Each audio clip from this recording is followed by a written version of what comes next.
Hello, awesome empathy students. It's Tuesday, and I'm starting to go through your empathy and action assignments from last week. So far, what I've read, they look great. Sounds like you had some good experiences with the relationships and thinking about how we respond and what we can do better and how to listen. So I just wanted to let you know that I did something very similar this weekend. On Saturday, I went to a compassion fatigue workshop, which was hosted by the Center of Mindfulness at ASU. I went as part of our empathy and compassion team, just to learn a little bit more about it, to think about how we can incorporate something like that, a module or some knowledge about that in our classes, and it was really, really great. Just lots of good things to know, especially about self-compassion. So compassion fatigue is really, it was geared towards people who, a lot of students who are social work students or nursing. So, being in those caregiving professions where you're constantly, giving empathy and giving compassion, even if maybe it's personal in your everyday lives and you're taking care of children or your parents, you can get burned out, right? So that's compassion fatigue. They talked about it being a very natural response because you're just kind of, you're always taking on people's emotions and behaviors and a lot of times trying to help.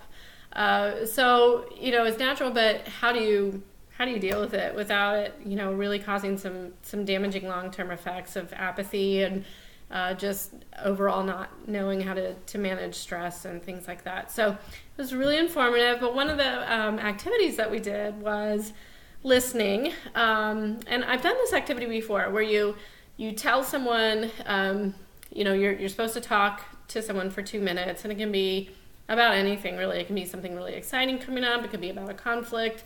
Anything, but that listener can't say anything for 2 minutes. They can nod their head or smile or whatever, but they can't say anything while that speaker is talking for 2 minutes. So, and what I've done in the past is you kind of tell stories, and then the other person would say something like, "Oh, well, I hear," or you point some different things out from the story.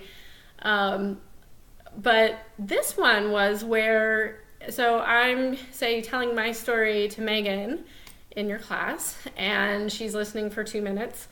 Then she tells it back to me using I. So she would use, I feel, this was happening to me. So she takes on my story as her own and tells it back to me. And this was really, really effective and just enlightening because if it was a conflict, hearing it come back to you, you put a different perspective on it, thinking like, oh, maybe that wasn't such a big deal after all, right? Like it seemed really mountainous when you were saying it and stressful, but then when someone else tells it to you, it's different. Or what happened with me was I just found this new perspective of a story. So I was talking about a friend, and kind of underneath it, like when I was hearing it back to me, I was like, wow, this person really is a good friend. Like it really, and sometimes we take these things for granted, and so it really put some perspective on that for me. So I thought it was a great activity. I wanted to share. It was very, it's appropriate for what we were doing this week, and wanted to tell you about it. The other thing we talked about in terms of, helping with self-compassion and compassion fatigue and making sure that we're good to ourselves is to, try to identify our stress triggers, right, before we start getting really worked up about something. And this can happen a lot, right? Like if if you're in tune maybe with yourself, like your palms get really sweaty, if you get really anxious and nervous and stressed out before an exam, right? So you know that this is going to be happening. So if you can try to just kind of troubleshoot that before it even happens. Because they were talking about like noticing that response in your body and how that feels. And can you replace it with something more positive? So if you know that that's going to be coming on, stop and breathe and, take some breaths. Whatever it is that's going to help you kind of refocus and not get so stressed out. And then the other thing was, and why I have this picture up, which I didn't take, but I love it because I see these when I'm hiking in the desert around this time of year, is to pause every day. And you can do it more than once a day if you need to, but at least once a day, pause and do something that provides joy to you, gives you joy. This is so important as well because I think we can get bogged down into of course, just how the days go, getting stressed out.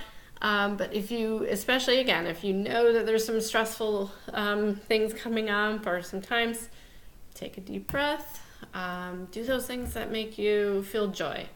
Dancing around the house, listening to music, petting your dog, going for a walk, viewing the flowers, having a good cup of coffee, texting your friend.